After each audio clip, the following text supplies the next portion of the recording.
afternoon. Here is the world at noon. I am Timitokwe Olajuwola. In Nigeria, 4 still in terrorist captivity 6 months after attack on train. 4 die of Ebola in Uganda as 24 others test positive. Millions in Florida cut off of power supply in U.S. severe storm. The managing director of the Nigeria Railway Corporation (NRC), Fidet Okihira, has said that 4 workers of the NRC are still in captivity of the terrorists 6 months after the attack on the Abuja-Kaduna Railway. He listed the staff as the local driver, the train lighting technician, and 2 others. Mr. Okihira added that some persons working on the train on third-party arrangements were also still being held. Okihira, however, assured that the federal government was doing everything possible to ensure their safe release. He also disclosed that NRC had not commenced operations on the Abuja-Kaduna route because the corporation believed that proper security arrangements should be put in place. He, however, assured that the government had set up a committee to find a lasting solution to ensure security was appropriately maintained. Still on events in Nigeria, the Federal Inland Revenue Service has arraigned 2 South Koreans, Sun Chun Gili and Jun Wook-shin, alongside 2 Nigerians and their company before a federal high court in Lagos, southwest Nigeria, over the alleged attack, assault, and detention of its officials. The Nigerians and the company charged alongside the 2 South Koreans are Akim Idowu, Chikwendu Emeka, and Solpia Nigeria Limited. The defendants, who were arraigned before Justice Nicholas Oweibo, are facing 3 charges bordering on obstruction, assault, and detention. FIRS prosecuting counsel Moses Ideho told the court that the defendants committed the offences last month at 46 Iju Road, Lagos.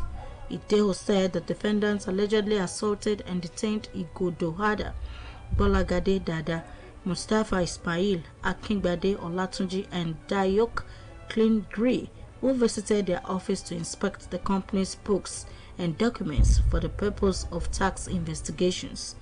Ruling on the bail application, Justice Oweibo admitted bail to each of the defendants in the sum of 1 million naira with 1 shorty each in like sum.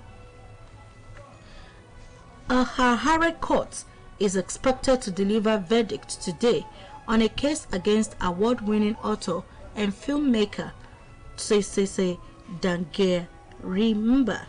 She was arrested during anti-corruption demonstrations in the capital Harare last year, July, for carrying placards calling for political reforms. Dangagbema was arrested alongside a friend, and the 2 were charged with violating coronavirus protocols, inciting public violence. Rights groups has described the arrest as part of ongoing crackdown against government critics and activists. The World Health Organization's office in sub-Saharan Africa has said the ongoing Ebola outbreak in Uganda was detected late.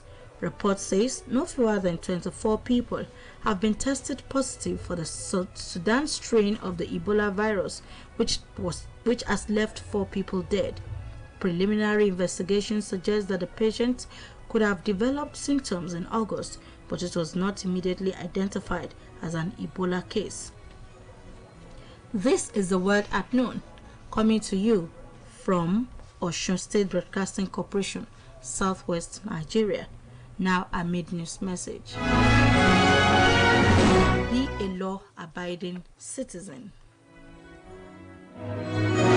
Zambian force say 4 jihadists involved in recruiting and radicalizing people have been captured and killed 16 others. Police Commander Bernardino Rafael says some of the jihadists died from gunshot wounds during confrontations with the authorities, while others were attacked by wild animals, including lions and crocodiles.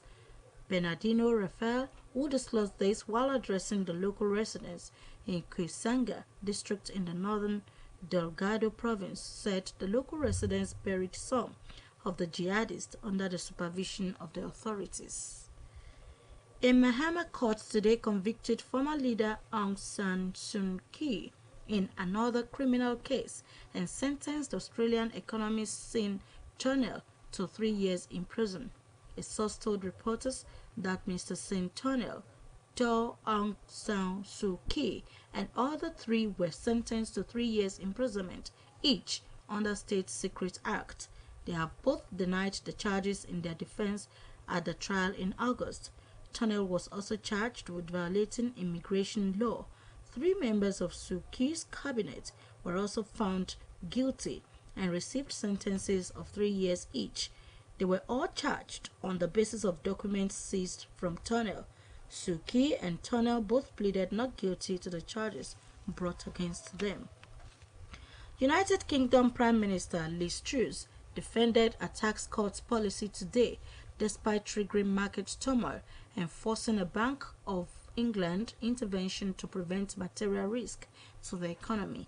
In a first comment since Friday's mini-budget, she said there is the need to take urgent action to get UK's economy growing, get Britain moving, and also deal with inflation. Despite being in power for less than a month, Truss is already under severe pressure after the markets reacted to a government's tax cuts by sending the pound to an all-time low against the dollar. UK markets remain highly volatile, with the Bank of England intervening on Wednesday to buy government bonds in order to prevent a material risk to stability. After sterling hit its dollars low early Monday, the bank said it would not hesitate to change interest rates by as much as needed to curb high inflation, but it also signaled that it would wait until its next policy meeting on November 3 before fully assessing the impact of the government's controversial plans. Opposition leaders have demanded that Truss cancel a party's conference that starts on Sunday and recalls Parliament over the crisis. One of the most dangerous storms to hit the United States in years has left millions in Florida without power and floodwaters surging inland. Hurricane Ian made landfall, smashing into the coast with wind speeds of 241 km per hour. It was a dramatic scene as a hospital roof was seen blown off, cars submerged, and 3 ripped out of the ground. Ian has now been downgraded from a Category 4 to a Category 1 storm. However, Floridans have been warned that the most dangerous 24 hours lay ahead, and the mayor of Tampa has urged people to shelter in place through the night into the morning in flood zones. United States President Joe Biden will receive a briefing today from the Federal Emergency Management Agency. Here again are the highlights of the world at noon. The Managing Director of the Nigerian Railway Corporation, NRC, Fidet Okira, has said that 4 workers of the NRC are still in captivity of the terrorists 6 months after the attack on the Abuja-Kaduna Railway. The World Health Organization's office in Sub-Saharan Africa has said no fewer than 24 people have been tested positive for the Sudan strain of the Ebola virus, which has left 4 people dead in Uganda.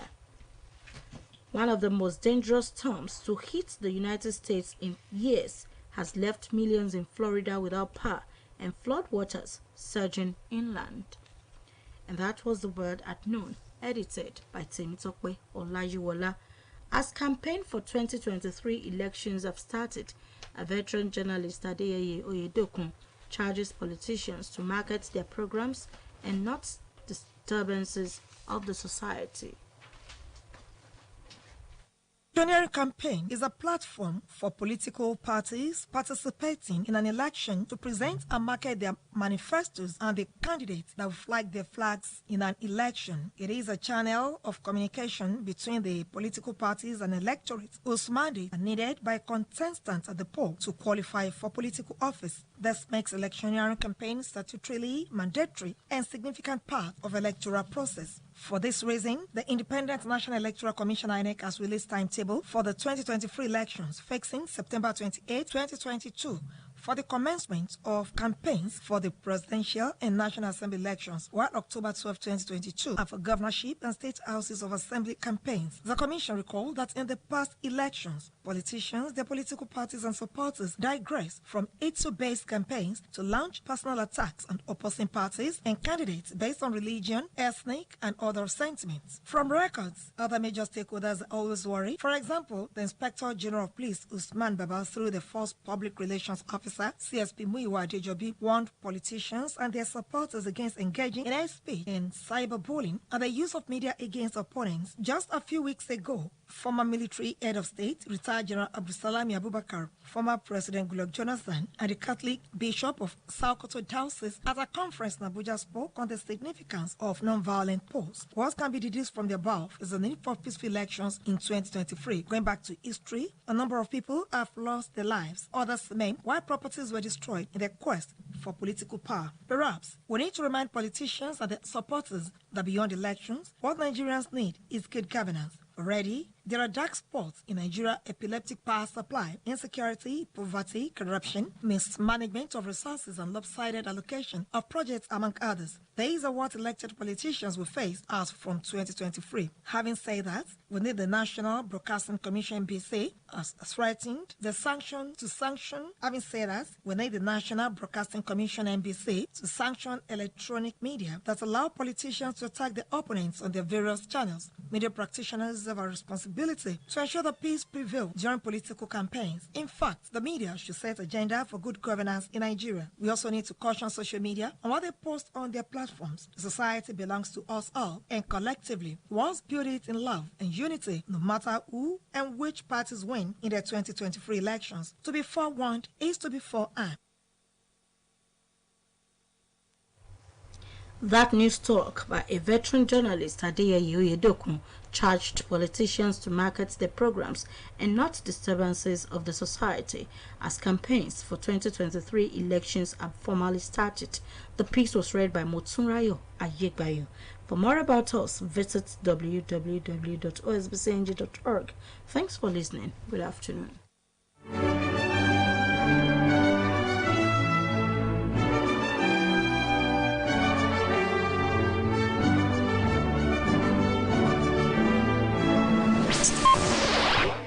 OSBC Radio 104.5 FM.